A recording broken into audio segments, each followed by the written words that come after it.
Hello students, welcome to Aarti Education World. Dear students, in this video we will discuss your 10th class English worksheet number 47, and the date of this worksheet is 22 October 2020. Dear students, ये जो आपकी worksheet है worksheet number 47 जिसकी date है 22 अक्टूबर 2020, इसमें हम पढ़ेंगे आपकी जो फर्स्ट फ्लाइट इंग्लिश की मेन बुक है उसका चैप्टर नंबर 3, और चैप्टर नंबर 3 का नाम क्या है? 2 stories about flying. As you can see title से ही पता चल रहा है कि 2 stories about flying. It means there are 2 parts in the chapter. 2 part हैं चैप्टर के. पार्ट फर्स्ट जो हम आज पढ़ेंगे हिज फर्स्ट फ्लाइट, और जो दूसरा पार्ट है द ब्लैक एरोप्लेन वो आगे आएगा. ठीक है, तो लेकिन एक चीज़ के लिए तो आज मैं आपको बिल्कुल अश्योर कर सकती हूँ, आफ्टर रीडिंग दिस चैप्टर आपको बहुत ज़्यादा मोटिवेशन मिलने वाली है, बहुत ज़्यादा इंस्पिरेशन मिलने वाली है. चलिए शुरू करते हैं आज की बढ़िया सी story his first flight. Read the following extract and answer the questions that follows. आपको ये एक्सट्रैक्ट पढ़ना है और उस आंसर करने हैं, कुछ नीचे दिए गए हैं. चलिए तो स्टार्ट करते हैं. His first flight, written by Liam O'Flaherty, is a story of young seagull who is afraid of flying. जो his first flight यानी कि उसकी पहली उड़ान जो चैप्टर है ये लिखा है लियाम ओफ्लैहर्टी ने, जो एक यंग यानी कि नन्हे छोटे सीगुल की कहानी है जो डरता था उड़ने से. अफ्रेड ऑफ फ्लाइंग जिसको उड़ने का डर था.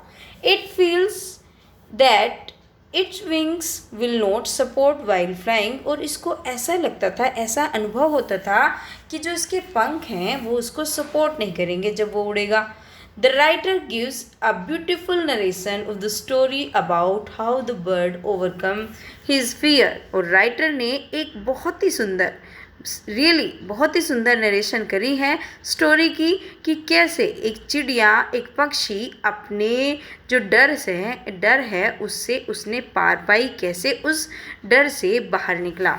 As you can see there is a picture and there is a vast sea and there is a ledge. एक लेज भी है और उस पर कुछ सीगुल बैठे हैं और कुछ सीगुल यहाँ पे उड़ते दिखाई दे रहे हैं. तो यही चैप्टर है, ये यहीं इसके ही इर्द गिर्द सारा चैप्टर घूमने वाला है.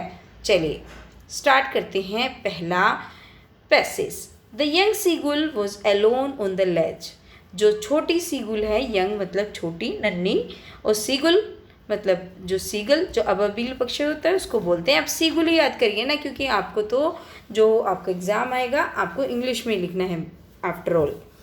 देखिए यंग सीगुल अकेली थी. अपनी लेज होती है शिलाफलक, जो ये है इसको लेज बोल रहे हैं, जो शिलाफलक जो कि एक पहाड़ की तरह होती है उसको बोल रहे हैं. His 2 brothers and sister had already phloem away the day before. उसके 2 भाई और उसकी बहन पहले ही उड़ चुके हैं एक दिन पहले. He had been afraid to fly with them. और वो क्या कर रहा था? वो डर रहा था उनसे उड़ने के लिए, उनके साथ उड़ने के लिए उसको डर लग रहा था. Somehow when he had taken a little run forward to the brink of the ledge. जब उसने किसी तरीके से थोड़ा सा दौड़ा. ब्रिंक होता है मतलब बिल्कुल किनारा, है ना. आप ब्रिंक को समझिए कि बिल्कुल हद हो किसी चीज़ की, बिल्कुल किनारा हो. तो जब जैसे ये लेज बनी हुई है ना बच्चों, और इसके ये किनारे वो दौड़े, बिल्कुल किनारे पे आ जाए दौड़ के, तो उसको बोल रहे हैं, क्या बोल रहे हैं? ब्रिंक. तो वो ब्रिंक पे दौड़ा. जो लेज है वो जो शिलाफलक है उसके किनारे पर दौड़ा. And attempt to flap his wings he became afraid. और जब उसने अपने विंग्स को फ्लैप किया, फ्लैप होता है फड़फड़ाना, है ना, ऊपर नीचे करते हैं ना. तो जब उसने उसको फड़फड़ाया तो वो क्या हुआ? वो डर गया. The great expanse of sea stretched down beneath. जो महान एक्सपेंसन है, जो ये सी है चारों तरफ, क्योंकि सी तो छोटा होता नहीं है, जो समुद्र होता है उसका विस्तार तो बहुत दूर तक होता है, तो वो चारों तरफ फैला पड़ा है. और and it was such a long way down, miles down. और वो इतना नीचा है, मीलों नीचा है, मतलब जो उसकी गहराई है उसकी बात कर रहे हैं. He felt certain that his wing would never support him. और उसको निश्चित रूप से ये अनुभव हो गया कि उसके जो पंख हैं उसको इतना सपोर्ट नहीं करेंगे जो इतना सारा समुद्र फैला हुआ है। सो ही बेंट हिज हेड, इसलिए उसने अपनी गर्दन को, बेंट होता है झुकाना, उसने अपनी गर्दन को नीचे झुका लिया and ran away back to the little hole under the ledge, और दौड़कर कहाँ पे भाग गया, जो छोटा सा होल मतलब छेद बना हुआ था लेज में, मतलब जहाँ पे वो रहते होंगे उस शिलाफलक में जहाँ पे भी रहते हैं तो वहाँ पे होल था, तो वो उसके अंदर चला गया। Where he slept at night, और जहाँ पे वो रात को जो सीगुल है वो सो गया। अब देखिए आगे क्या होता है।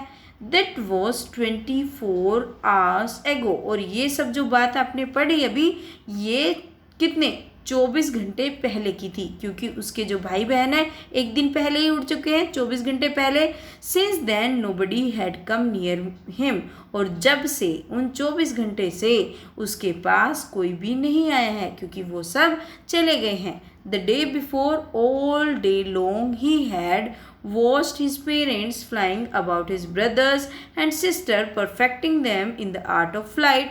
और उस दिन पहले वो क्या, पूरे दिन उसने क्या देखा, उसने वॉच किया, उसके जो पेरेंट्स हैं वो उड़ना सिखा रहे हैं उसके भाई को, उसकी बहन को, और उसमें वो उसे निपुणता सिखा रहे हैं, परफेक्ट कर रहे हैं, निपुण कर रहे हैं, कुशल कर रहे हैं, किसमें, आर्ट ऑफ द फ्लाइट, उड़ने की कला में उसके भाई बहनों को वो क्या कर रहे हैं, निपुण कर रहे हैं। Teaching them how to skim the waves and how to dive for fish, और उसको ये बता रहे हैं कि कैसे उनको जो वेव्स हैं उनके ऊपर उतरना है, और कैसे जब एक मछली आएगी उसके लिए डाइव लगाना है, यानी कि डुबकी लगानी है, गोता लगाना है।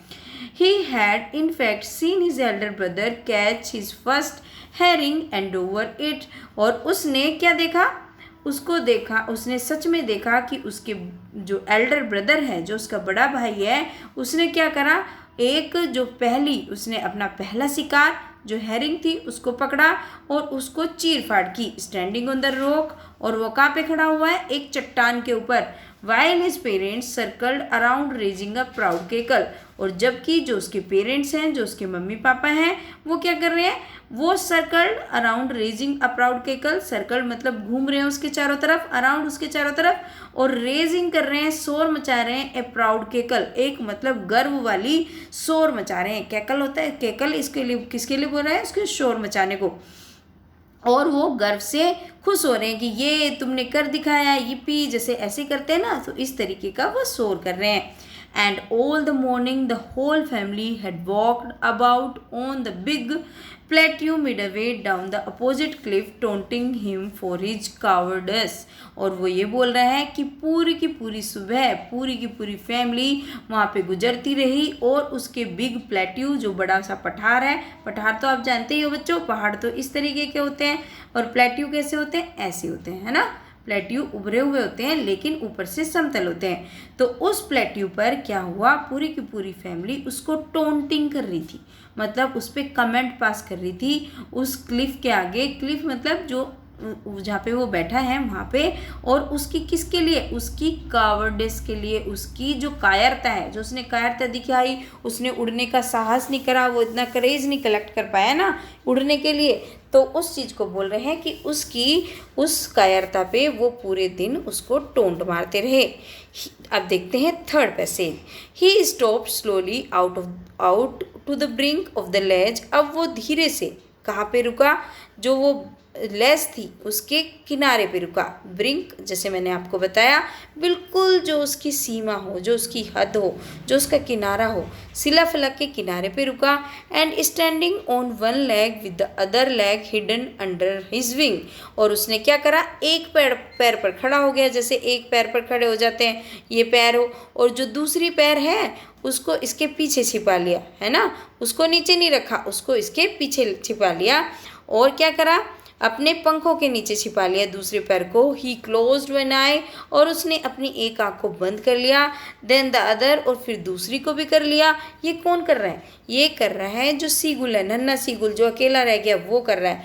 And pretending to be falling asleep, और उसने ये बहाना बनाया कि उसे क्या हो रहा है, उसे नींद आ रही है। Still they took no notice of him, लेकिन अभी भी उन्होंने उसके ऊपर कोई ध्यान दिया, किन्होंने ध्यान नहीं दिया, ध्यान नहीं दिया। किन्होंने नहीं दिया? उसके जो पेरेंट्स हैं, उसके जो सिबलिंग्स हैं, उसके भाई बहन, उन्होंने उसके ऊपर कोई नोटिस नहीं दिया।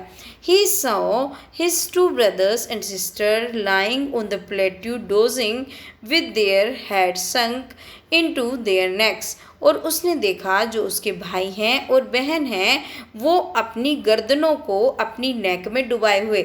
आपने देखा होगा बच्चे, जो ये होते हैं, जैसे ये पक्षी है सपोज, है ना, ये बैठे हैं, है ना, ये बैठे हैं तो ये क्या करते हैं, जैसे इनकी गर्दन ऐसे होती है ना, तो ये क्या करते हैं, जब बैठते हैं तो अपनी गर्दन को बिल्कुल नीचे घुसा लेते हैं, है ना, अपनी गर्दन को ऊपर निकालते ही नहीं, ये ऐसे बैठ जाते हैं, बिल्कुल आराम की मुद्रा में बैठ जाते हैं। तो वो इस तरीके से बैठे हुए थे उसके भाई और बहन। His father was preening the feathers on his white back. और जो उसके पापा हैं वो अपने जो उनके पंख थे उनको चमका रहे थे। Only his mother was looking at him. केवल उसकी माँ थी उसकी तरफ देख रही थी। अब माँ का तो हृदय बच्चों होता ही ऐसा है, तो वो उसकी तरफ देख रही थी। She was standing on the little high hump on the plateau. और जो वो प्लेट्यू था, जो वो पठार था, वो किस पे बैठी हुई थी? वो थोड़ा सा ऊंचा स्थान था। हम्प होता है जो थोड़ा सा उभरा हुआ स्थान होता है, वहाँ पर बैठी हुई थी। हर वाइट ब्रेस्ट थ्रस्ट फॉरवर्ड। और जो उसकी सफ़ेद जो सीना है आगे की तरफ निकला हुआ था। Now and again she tore at a piece of fish. और अब वो क्या कर रही थी? एक मछली के टुकड़े को उसने फाड़ा। दैट ले एट हर फीट। और जो उसके पैरों में था। तो आपने देखा होगा जो होते हैं, जो पक्षी होते हैं वो क्या करते हैं, जैसे ये पंजे हैं, है ना, ये पंजे हैं और इसमें क्या दबा लेते हैं, पक्षी उसको दबा लेते हैं। कोई भी जो भी उनके पास जिसको भी खाते हैं वो, जैसे कोई कीटाणु ले लिया या क्या कोई भी फ्लैश ले लिया, तो उसने क्या करा, इसको अपने पंजे में दबा रखा है मछली को और चोंच से उसको खा रही है ना, जिससे वो उखड़े ना। तो पंजे में, एक पंजे में दबा लिया और उसको खा रही है। And scrape each side of her beak on the rock. और अपनी जो चोंच को वो पैना कर रही है, किस पे? जो वो रॉक है, जो वो पहाड़ है, जो पत्थर है, उस पे क्या कर रही है उसकी माँ? अपनी चोंच को पैना कर रही है। तो बच्चों अभी ये कंप्लीट नहीं हुआ है, बहुत ही अच्छा चैप्टर है। अभी आगे पढ़ेंगे इस इंटरेस्टिंग स्टोरी को, लेकिन जो आज हमने पढ़ा उसके क्वेश्चन आंसर्स तो आज हमें करने ही पड़ेंगे। तो चलिए कर लेते हैं इसके क्वेश्चन आंसर्स फटाफट से। First question of the worksheet is why was young seagull afraid. जो यंग सीगुल है वो डरा हुआ क्यों है?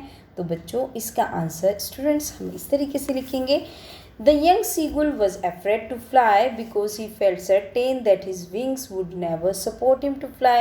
क्योंकि उसे ये बात निश्चित तौर पे पता है कि उसके जो विंग्स हैं वो उसे कभी सपोर्ट नहीं करेंगे उड़ने में। He was frightened to see the sea around him। और वो डर रहा है जो उसके चारों तरफ जो सी है, जो समुद्र है, उसको देख के। And he was afraid that he would fall down into the sea. और उसे इस बात का भी डर है कि वो कहीं जो समुद्र है उसमें गिर न जाए। सेकेंड क्वेश्चन आपका पूछा गया है what did the young seagull feel about his wings. Wings के बारे में यंग सीगुल ने क्या फील किया? तो ये यंग सीगुल, ये तो पहले ही क्वेश्चन में भी था आंसर। यंग सीगुल ने ये अफ्रेड था वो कि उसके जो विंग्स हैं वुड नॉट सपोर्ट हिम, कि उसको सपोर्ट नहीं करेंगे। तो आपके दूसरे क्वेश्चन का आंसर तो बहुत ही छोटा सा है। चलिए अब देखते हैं थर्ड क्वेश्चन। थर्ड क्वेश्चन भी बहुत ही आसान है। For how long the young seagull had been alone. कितनी देर के लिए जो यंग सीगुल था वो अलोन था? तो आपको पता ही है 24 आवर्स के लिए। तो young seagull survive 24 hours on the less while his family left him and he was left alone। तो क्या 24 आवर्स? अब इसका आंसर आ जाएगा। फोर्थ क्वेश्चन है why was the whole family taunting the young seagull। क्यों टोंट कर रही थी बताओ पूरी फैमिली?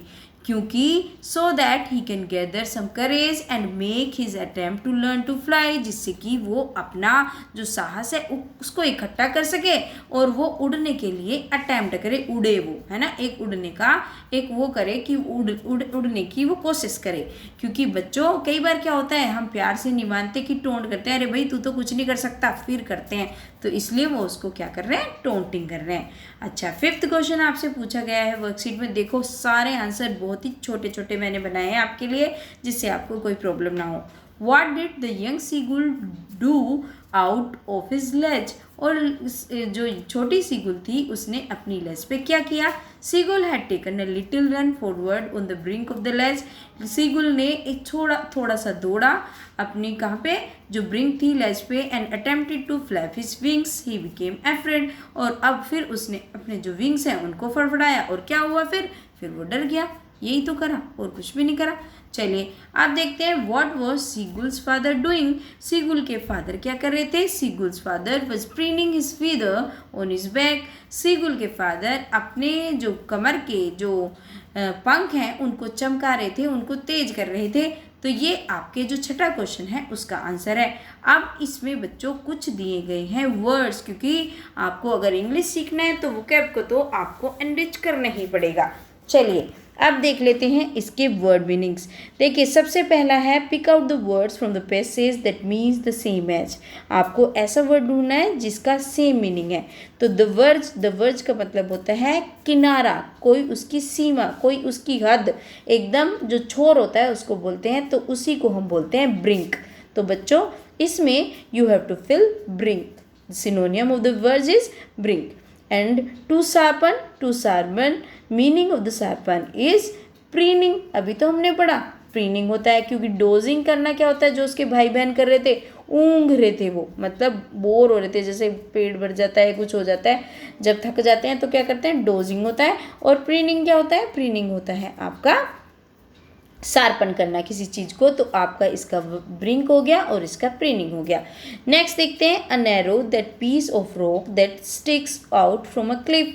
जो एक छोटा सा क्या होता है, एक छोटा पतला एक पीस होता है, एक उसका चट्टान का पीस, और जो एक क्लिफ से लटका रहता है उसको बोलते हैं शिलाफलक यानी कि लेज। ठीक है, तो जैसे ये है और एक छोटा सा किनारा उसके आगे को आया है, तो इसको क्या बोलेंगे, हम लेज बोलते हैं। जैसे स्लेब होती है ना बच्चों, इस तरीके से समझिए, जैसे एक स्लेब निकाल देते हैं आगे को, तो आगे को जो किनारा निकला हुआ होता है उसको हम बोलते हैं लेज। ओके स्टूडेंट्स, चलिए next, an area of land that is higher than the land around it. एक वो एरिया जो उससे ऊंचा होता है, तो ये तो आपको पता ही है, उसको बोलते हैं प्लेट्यू।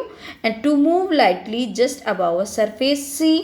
और जब धीरे से जब उसके सरफेस पे जाते हैं सी के, तो उसको क्या बोलते हैं, उसको बोलते हैं हम स्किम। ठीक है, तो चलिए स्टूडेंट्स, ये हो गया आपका 7वें क्वेश्चन का answer. Let's see what is the 8th question. Have you ever had a similar experience. क्या आपके पास कभी ऐसा एक्सपीरियंस हुआ है where your parents encourage you to do something that you were to stay scared to try, और जिसमें आपको बहुत डर लग रहा हो करने में, उसकी कोशिश करने में, लेकिन आपके मम्मी पापा आपको एनकरेज कर रहे हो।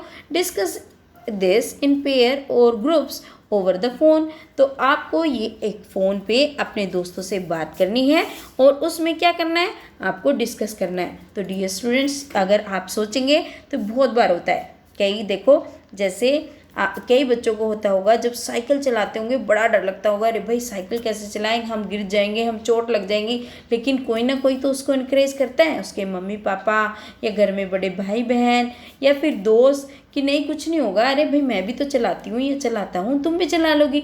या फिर कई लोग स्विमिंग करने से बहुत डरते हैं, और बहुत सारी चीज़ें होती हैं जिससे हमें डर लगता है, लेकिन हमारे मम्मी पापा क्या करते हैं, हमें एनकरेज करते हैं और हम उस चीज़ से ओवरकम हो जाते हैं। क्योंकि जब हम पहले कोई चीज़ नहीं करते तो हमें बहुत डर लगता है, लेकिन जब हम सीख जाते हैं तो हम क्या करते हैं, हमें बिल्कुल डर नहीं लगता, हम उसके एक्सपर्ट हो जाते हैं। ठीक है, तो आपको ये डिस्कस करना है, ये लिखना नहीं है वर्कशीट में। ठीक है स्टूडेंट्स, चलिए तो ये थी आज की आपकी अच्छी सी वर्कशीट। लेकिन हाँ, एक मोस्ट इम्पोर्टेंट चीज़ जो आपको हमेशा याद रखनी है, अगर आपको घर से बाहर निकलना है तो to stay safe in the fight against कोविड-19 वियर अ मास्क ऑलवेज। हमेशा आपको मास्क पहन के रहना है। राइट स्टूडेंट्स, तो डियर स्टूडेंट्स, होपफुली आपको वीडियो से बहुत हेल्प मिली होगी। डियर स्टूडेंट्स, अगर आपको मेरी वीडियो से हेल्प मिलती है और मेरा पढ़ाया हुआ आपको अच्छा लगता है, अगर आप चाहते हैं मैं ऐसी वीडियो बनाऊं, तो आपको 4 काम ज़रूर करने हैं। वीडियो को लाइक करना है, कमेंट करना है, शेयर करना है अपने दोस्तों के साथ, और सब्सक्राइब करना है चैनल को अगर आप नए आए हैं तो। डियर स्टूडेंट्स, क्योंकि मैंने अपने चैनल की रिस्पॉन्सिबिलिटी आपको ही दी हुई है। आप जितना ग्रो करा सकते हैं कराइए। प्लीज़ चैनल को सब शेयर करिए। Thank you students. फिर आऊँगी आपकी नेक्स्ट वर्कशीट लेकर।